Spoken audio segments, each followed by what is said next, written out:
In Buddhism, the concept of karma, Sanskrit for action or deed, is the core principle of ethical causality. It is a natural, self-regulating law, not a decree from a divine being. Action is cause. Karma specifically refers to volitional or intentional actions of body, speech, and mind, setanda. Every action driven by intention, whether rooted in virtue, like generosity and compassion, or non-virtue, like greed, hatred, and delusion, creates an energetic imprint or seed. Result as effect. These seeds, known as vipaka, the ripening, bear fruit when the necessary conditions are met, sometimes immediately, sometimes later in this life, or even in future lives. This means that your present experiences, both happiness and suffering, are the results of your own past intentional actions, personal responsibility. In this sense, everything that happens to an individual is not random.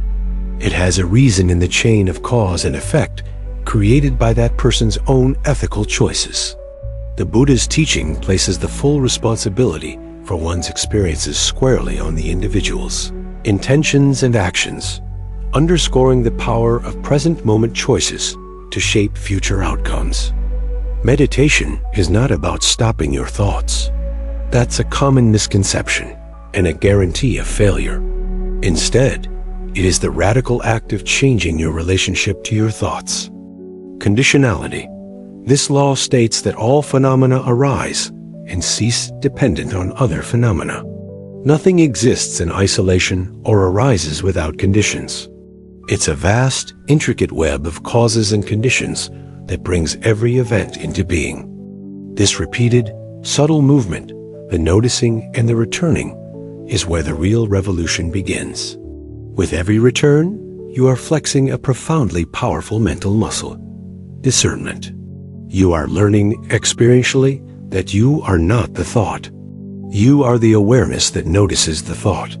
The thought is an event happening in consciousness, not the essence of consciousness. Conditionality. This law states that all phenomena arise and cease dependent on other phenomena.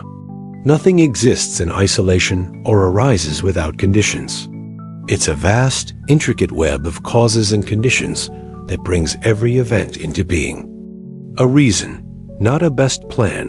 When life throws an unexpected challenge, like a sudden loss or illness, Buddhist wisdom teaches that this event is a product of countless intersecting conditions, including past karma, biological laws, Bojjhaya niyama, physical laws, Hutu niyama, and psychological factors, Chitta niyama.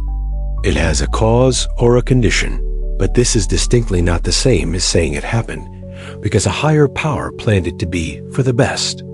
Opportunity for growth.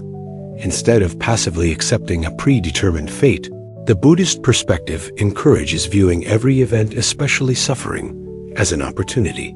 Since you have the freedom to choose your response in the present moment, a difficult event becomes the reason or condition for cultivating patience, wisdom, compassion, or detachment. The suffering itself is the condition for the arising of enlightenment. The ultimate wisdom is not just understanding why things happen, but in learning to skillfully navigate them. Impermanence, Anicca. Everything that arises must pass away. By embracing this truth, we let go of the attachment to things staying the same, which is a major source of suffering. Acceptance, in this context, is not resignation, but an active understanding of the flow of life. Finding the hidden lesson. In this profound view of causality, a reason for an event is often the hidden lesson it provides. A breakup can be the reason for cultivating self-reliance. A setback can be the reason for redefining success and letting go of pride. Mindfulness as a tool.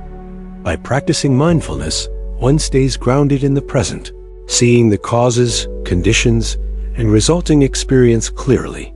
This awareness allows one to create wholesome karma now, thereby planting the seeds for better future experiences, and ultimately, liberation from the cycle of suffering.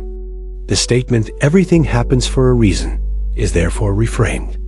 Everything happens due to causes and conditions, and we have the power to determine how we respond to create the reason for our future.